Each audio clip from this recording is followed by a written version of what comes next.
Bonjour à tous, bonjour à toutes. Nous allons reprendre DaVinci Resolve, les primaires, les outils primaires. Nous allons voir un nouvel outil, le RGB Mixer. Alors, de base, vous êtes ici sur les Primary Wheels. Vous pouvez aller cliquer ici, sur l'icône des trois ronds pour, hop, accéder directement au RGB Mixer. Les plus observateurs d'entre vous auront vu que je suis de retour sous la bêta de Resolve 16 parce qu'il y a justement une nouveauté, une fonctionnalité de Resolve 16 dans la page Color qui va m'être très utile pour vous expliquer de façon plus claire comment fonctionne ce RGB Mixer. D'autre part, je ne vais pas m'éterniser sur cet outil parce que je ne l'utilise pas très souvent. Il a son utilité, il peut être très utile dans quelques cas, mais voilà, à titre personnel, mon utilisation du RGB Mixer est plutôt marginale, je dirais un peu anecdotique même, mais voilà, c'est quand même un outil utile et c'est un outil aussi explicite pour notre science des couleurs. Alors, comment se présente le RGB Mixer? Vous pouvez voir ici Red Output, Green Output, Blue Output. C'est un outil qui est assez difficile à comprendre. Je dirais surtout, c'est pas qu'il est compliqué, c'est qu'il n'est pas intuitif. Il y a beaucoup de ces actions qui sont vraiment pas intuitives. Par exemple, ici, je suis dans le Red Output et on peut voir que, voilà, si je monte donc mon rouge, eh bien j'ai ici mon rouge qui monte. Ici, j'ai donc mon vert qui monte dans mon image. Et ici, j'ai donc mon bleu. Alors, jusqu'ici, rien de très compliqué. Ce qui n'est pas intuitif, c'est ça correspond à quoi ceci? Comment se fait-il, comment peut-on avoir du vert et du bleu dans un canal rouge? Ou comment peut-on avoir du rouge et du bleu dans un canal vert? C'est ça qui n'est pas intuitif. Pour vous expliquer ça directement, vous vous souvenez de mon initiation à l'étalonnage, ce que je vous ai expliqué, notamment ici avec la parade. Vous avez trois canaux, rouge, vert et bleu. Chacun de ces canaux, donc, va être une luminance de couleurs précises. Vous avez ici votre canal vert, ici votre canal rouge, ici votre canal bleu. Les trois se mixent ensemble pour vous donner votre image finale. Et voilà très précisément là où le RGB Mixer va agir. Donc précisément sur quoi j'agis ici quand je modifie ma sortie rouge? Eh bien, comme je vous disais, il y a une fonction qui est assez utile pour comprendre sur quoi on agit avec le RGB Mixer. Ici, si on va dans View, vous pouvez voir ici, je vais aller dans Viewer Channels. Par défaut, vous voyez, on affiche RGB, les trois canaux RGB. Et donc, la nouveauté de Resolve 16, c'est que maintenant, vous pouvez afficher votre canal rouge. Voilà, ici, vous voyez ce que j'affiche très précisément, c'est la luminance de mon canal rouge. On peut voir ici, vous voyez que par rapport à mon image, ici, c'est très blanc. Pourquoi c'est très blanc? Parce que mes lézards, mes geckos ici sont orange. Ils ont une luminance de base avec une forte dominante orange, donc dominante de rouge. Et donc, du coup, ici, c'est fort éclairé. On peut voir ici que c'est très blanc parce qu'on a beaucoup de rouge. Ici également, c'est plus blanc. Si je passe ici sur mon canal vert, voilà, on peut voir tout de suite que les geckos, ils ont moins de vert dans leur nuance de peau, donc du coup, ils sont plus gris, forcément. C'est réparti de façon un petit peu plus uniforme. Et si je vais maintenant sur mon canal bleu, voilà, on peut voir ici qu'il y a peu de nuances de bleu sur mes geckos. Ici, vous voyez, c'est surtout l'arrière-plan qui devient très éclairé. Pourquoi? Parce que j'ai une dominante de bleu. Elle se voit d'ailleurs sur la parade. Vous voyez, elle est ici. On a une dominante bleue assez forte sur mon décor de fond, à savoir sur mes zones les plus éclairées. Vous pouvez le voir d'ailleurs ici que mon fond est assez bleu. Il est très bleu. Il a une dominante de bleu assez élevée. Et donc, voilà très précisément où vous allez agir. Voici l'outil, en fait, si vous vous souvenez, de base, avec nos roues, nos barres, nos courbes, on utilisait surtout, avant tout, des valeurs étalons de luminance. On se basait donc sur la luminance générale de notre image. Et ici, donc, avec le RGB Mixer, eh bien, on va pouvoir directement se baser non pas sur une luminance, mais sur nos canaux de chrominance, directement. Ce qui veut dire que, par exemple, si je monte mon rouge, ici, voilà, vous pouvez voir que mon rouge monte surtout, ici, vous voyez, sur mes lézards, sur mes geckos. Parce que mes geckos, regardez l'application, je vous rappelle le raccourci Alt-D pour désactiver temporairement vos corrections. Regardez ici, vous pouvez voir ici que notre rouge devient beaucoup plus pétant. Ici, notre rouge a beaucoup monté au niveau de nos lézards. Il a moins monté au niveau de notre fond, qui est quand même un petit peu plus rouge. Mais donc, il a surtout monté ici. Je vais réinitialiser et je vais monter maintenant sur le bleu. Regardez, hop, vous pouvez voir qu'ici, en fait, notre bleu monte surtout dans notre arrière-plan, là où le bleu a des zones plus élevées. Voilà, donc ça, c'est le principe de base. Alors maintenant, à quoi servent ces autres jauges dans chaque canal? Sur chaque jauge, vous allez également, puisqu'on est dans la sortie rouge, vous allez ajouter du rouge. Mais à partir d'où? Regardez maintenant si j'ajoute du rouge, je monte mon rouge, mais en partant du canal bleu. Regardez bien mon rouge. Voilà, vous voyez comme je l'ai monté. Maintenant, je vais faire deux versions. Et regardez maintenant les différences. Regardez bien. Voilà, ça c'est avec le rouge monté au niveau du canal bleu. Ça, c'est avec le rouge monté au niveau du canal rouge. Vous voyez la différence? Donc en fait, je crois que vous avez très bien compris. Ici, rouge, j'ai monté mon rouge en partant de mon canal rouge. Donc j'ai monté mon rouge à partir de la luminance forte des rouges, ici, sur mes geckos. Par contre ici, ce que j'ai fait, c'est que j'ai monté mon canal rouge, oui, mais à partir de mon canal de luminance bleu. Ça veut dire donc que c'est surtout et avant tout dans ma luminance bleue élevée que mon rouge est monté. Donc c'est-à-dire ici, vous voyez que tout de suite, hein, le fond, qui a de base une dominante bleue, est devenu plus rouge, plus vite rouge que les geckos. Vous voyez, parce qu'ici, on est parti de mon canal bleu. Vous comprenez donc l'intérêt d'un tel outil? Ça va être exactement la même chose. Je vais réinitialiser si je pars de mon vert. Voilà, vous pouvez voir qu'ici, en fait, bon, étant donné que la nuance verte sur mon image est plus uniforme, on voit moins la différence, mais grosso modo, ici, ce que vous verrez ici, maintenant on va le faire, je vais partir ici de cette image qui a un canal vert de base très élevé. Si je monte mon rouge en partant de mes rouges, hop, vous pouvez voir que le rouge monte, on obtient un jaune assez peu prononcé. Par contre, si je monte de mon vert, voilà, tout de suite, vous voyez, on part vers l'orangé, on monte tout de suite dans les zones qui sont de base plus vertes, mon rouge. Voilà, c'est le principe du RGB Mixer, et c'est comme ça que vous allez pouvoir non pas jouer sur vos valeurs étalons de luminance, définir que vous agissez dans tel niveau de luminance de l'image, mais à partir de telle valeur de chrominance. Hein, vous comprenez? Donc voilà, le fonctionnement n'est pas vraiment intuitif, mais je crois que ici c'est assez clair, vous comprenez comment est-ce qu'il fonctionne. Alors, il y a d'autres options à voir, mais avant de partir sur ces options, justement, je voudrais apporter une réponse à la question que vous posez certainement. À quoi ça peut bien servir le RGB Mixer? Dans quel cas est-ce qu'il va être utile? Dans quel cas est-ce qu'il va être moins utile? Un des premiers cas dans lesquels le RGB Mixer va être très utile, c'est dans le cas où vous avez des motion graphics, par exemple des titres, hein, des titres que vous avez apportés de Photoshop, par exemple, avec un canal alpha, etc. Par exemple, je pense à des titres bleus, par exemple. Vous voyez, vous avez des outils, ici, regardez, vous avez des outils ici en dessous de votre RGB Mixer. Alors, ces outils, qu'est-ce qu'ils vont vous permettre de faire? Eh bien, ils vont vous permettre d'intervertir, justement, directement la luminance de chacun de vos canaux. Par exemple, sur cette image, si je dis rouge passe vert, tac, voilà. Vous voyez ici en fait ce que j'ai fait, regardez. Hein, il a interverti, hein, la luminance du rouge est devenue celle du vert et celle du vert est devenue celle du rouge. Et vous pouvez voir tout de suite que nos geckos deviennent tout verts. Pourquoi? Parce que ici donc j'ai vraiment interverti. Ici vous vous souvenez que mon signal rouge était fort élevé, dominant sur mes geckos qui ont une peau orangée dominante. Et bien donc ici j'ai interverti le signal rouge donc avec le vert, donc du coup ici, le signal vert devient dominant sur mes geckos. Et donc mes geckos deviennent très très verts. Vous voyez? Alors, je crois que vous avez compris, ça peut vous permettre directement de changer certaines teintes, hein, particulièrement efficacement, de certaines zones de votre image. Bon, évidemment, pour être parfaitement efficace, là, il faudrait aussi isoler avec un étalonnage secondaire, ce qu'on verra par la suite. Donc, je vais faire un CTRL-Z pour annuler ça. On peut faire la même chose exactement sur le canal bleu, hein, voilà, ici ce que j'ai fait, donc, c'est que j'ai interverti mon vert avec mon bleu, et vous pouvez voir que mes geckos deviennent magenta. Pourquoi? Parce que de base, on a une dominante rouge assez élevée, et on avait en second lieu, comme ils sont orangés, une dominante verte. Maintenant, si j'intervertis le bleu avec le vert, et ben du coup, mon bleu donc devient dominant, attrape la dominance du vert dans mes geckos, et donc du coup, comme ici on obtient une nuance de bleu et de rouge, le bleu et du rouge, ça donne pas de l'orangé ou du jaune, ça donne du magenta. Et donc mes geckos sont magenta. Je peux faire également l'inverse en faisant en sorte que mon bleu switch au rouge. Hop, voici. Et là donc du coup, vous voyez tout de suite que mes geckos deviennent bleus. Voilà, c'est le principe du RGB Mixer. Et vous allez voir que ça, par exemple, quand je vous ai parlé de motion graphics et de titres, eh ben, ça va être très utile si vous avez par exemple un logo avec, bien déterminé avec des lettres rouges sur un fond vert, par exemple, et bien vous allez pouvoir directement, avec cet outil, intervertir les deux couleurs ou changer intégralement les couleurs. Donc ça, c'est très utile. Je n'ai pas de motion graphics ici, donc je vais vous montrer ça de façon plus explicite lorsque je vais parler un petit peu du compositing et des effets. Alors, le deuxième point sur lequel ça va être très utile le RGB Mixer, eh bien par exemple pour votre incrustation, si vous avez par exemple une incrustation sur fond vert, vous voyez, ici par exemple j'ai une nuance assez élevée de bleu sur mon fond.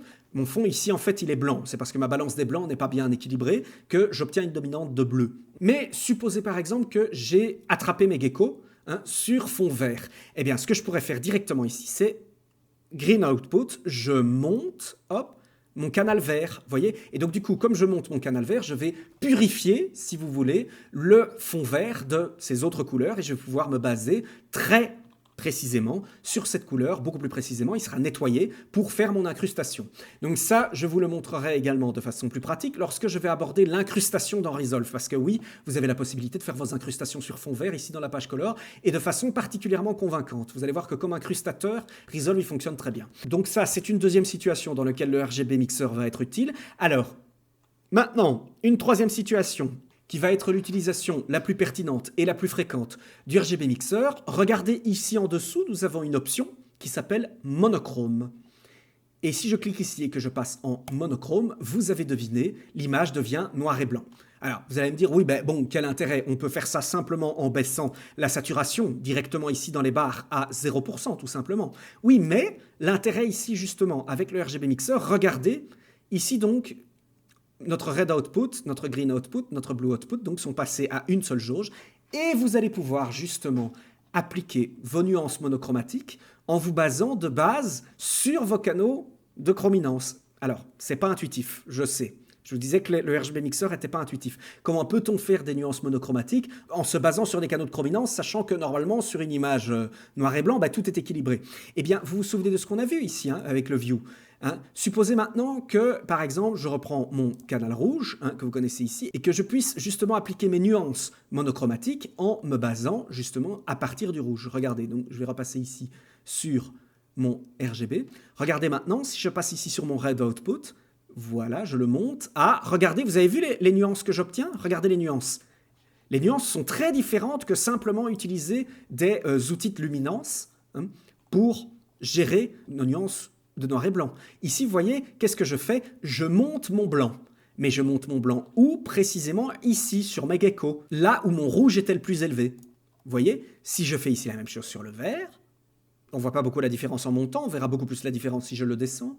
Hop, vous pouvez voir que ici en fait ce que je fais c'est que je baisse mon canal vert et donc dans certaines zones où le vert est moins élevé, et ben donc du coup on perd ces nuances de ces autres nuances qui ne sont pas vertes et donc du coup résultat rétroaction, je vais revenir dessus juste après, elles remontent et donc du coup j'obtiens d'autres nuances monochromatiques. Vous voyez, même chose avec le bleu. Là, vous voyez, si je le monte, hop, mes geckos deviennent beaucoup plus sombres et c'est mon fond qui devient beaucoup plus blanc. Vous voyez, etc. Et donc, du coup, je crois que vous avez compris le très grand intérêt, c'est que vous allez pouvoir ici obtenir des nuances monochromatiques très, très, très diversifiées, donc avec des outils différents. Donc, vous voyez, si vous voulez faire un film noir et blanc, si vous voulez obtenir des nuances et des outils assez pointus dans DaVinci Resolve, c'est beaucoup plus intéressant de tourner votre film en couleur et puis ensuite de se baser sur vos canaux de chrominance pour obtenir des nuances. Vous voyez, entre vos trois niveaux de couleur, et vous allez obtenir donc des nuances monochromatiques, des nuances noir et blanc, qui sont vraiment très différentes de ce que vous obtenez simplement, par exemple, en modifiant ici, vous voyez, la luminance générale. Vous voyez, c'est beaucoup plus personnifié. Vous voyez, donc ça, c'est très utile.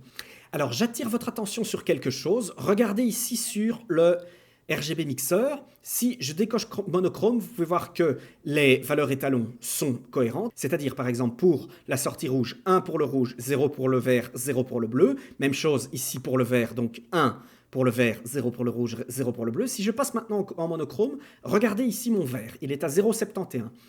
Mon rouge ici est à 0,21 et mon bleu ici est à 0,7.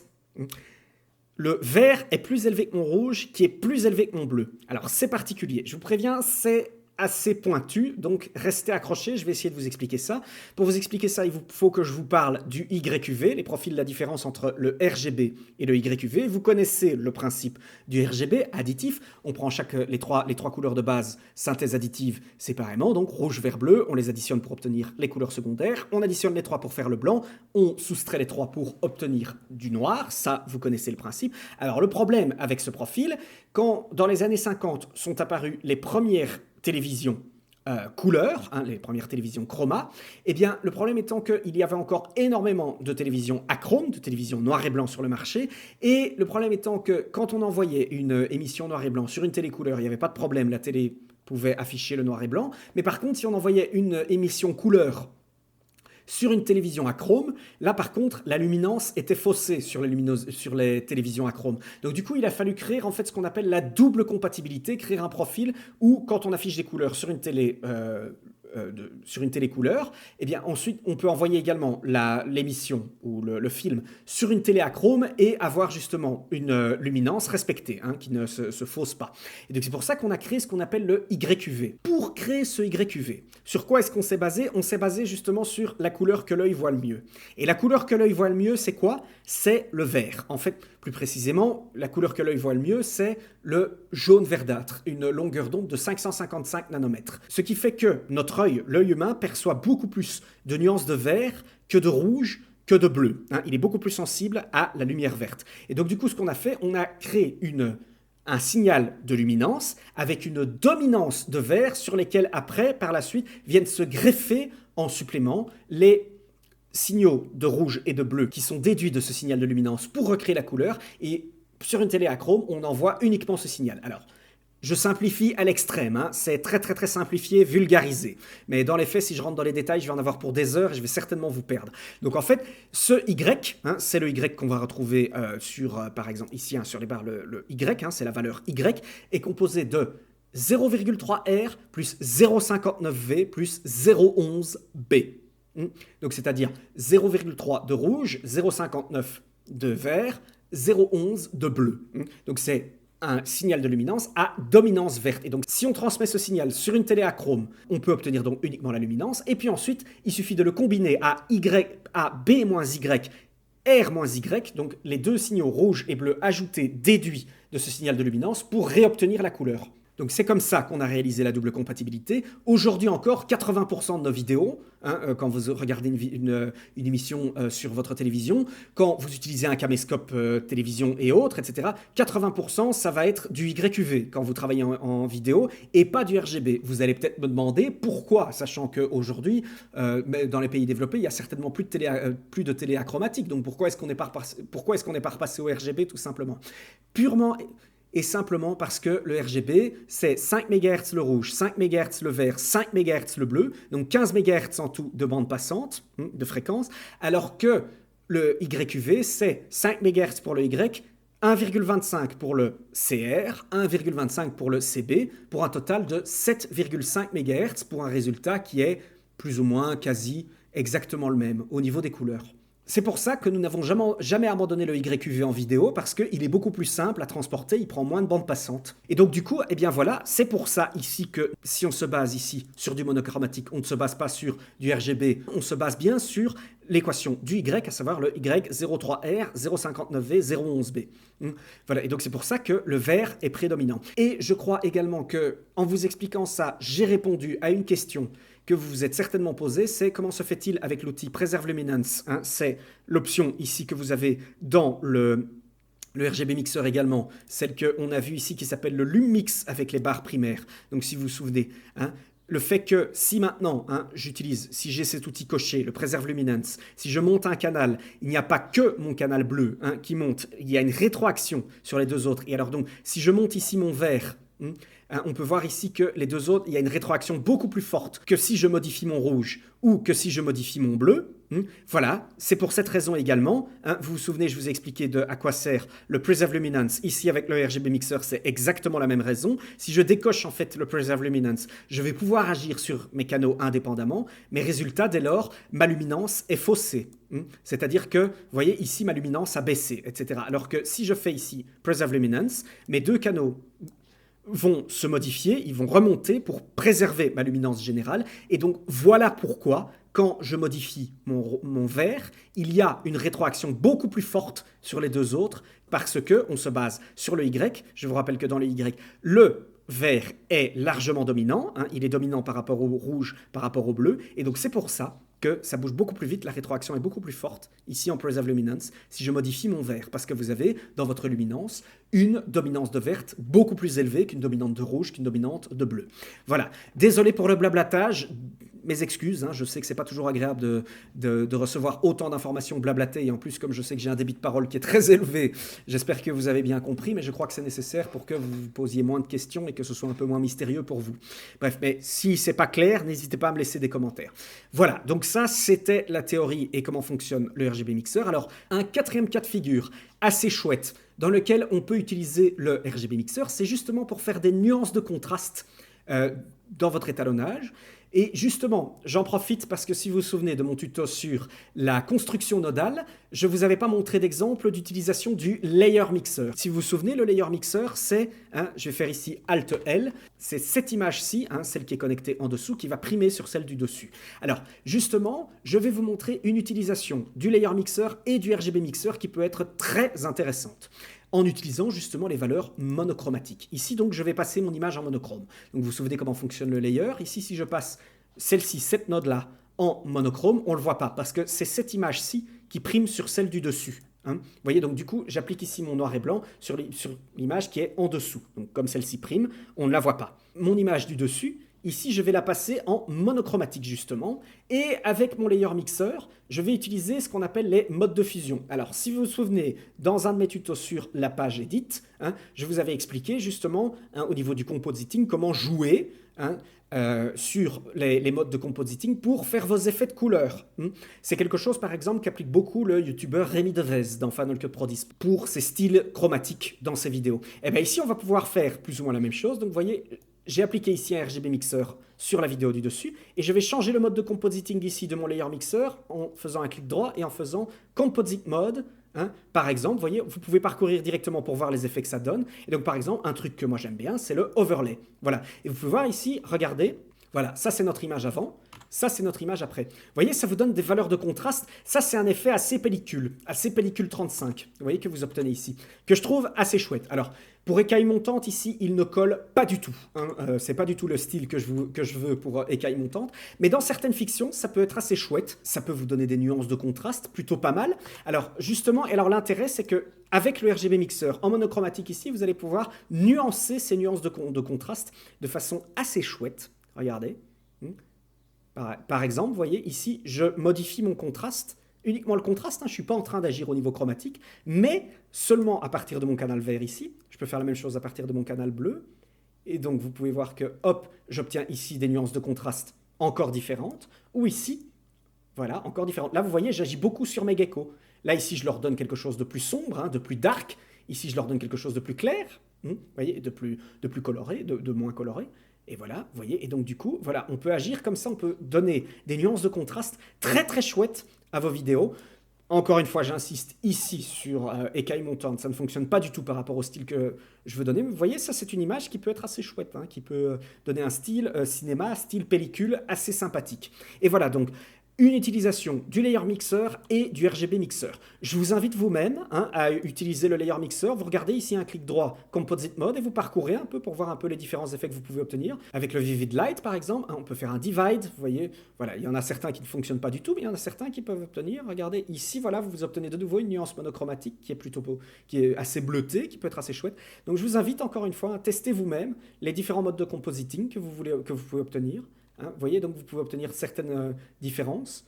Voilà, ici c'est assez chouette, le hard light. Vous voyez, ça donne un effet assez bleach bypass, vous voyez, par exemple, etc. Donc voilà, je vous invite vous-même à tester ces outils. Et donc ça vous permet de comprendre le principe, la théorie. Encore une fois, désolé pour le blablatage, mais voilà, j'estime que si vous ne comprenez pas comment tout ça fonctionne, vous n'allez jamais vous en sortir tout seul pour comprendre comment l'exploiter. Donc voilà. Eh bien écoutez, on va en rester là. J'espère que ce tuto n'a pas été trop long et trop compliqué pour vous. Merci. On va voir prochainement le Blur and Sharpen et on va voir les courbes croisées juste après. Et ensuite, on peut aborder les secondaires. Merci encore une fois et je vous dis à très bientôt.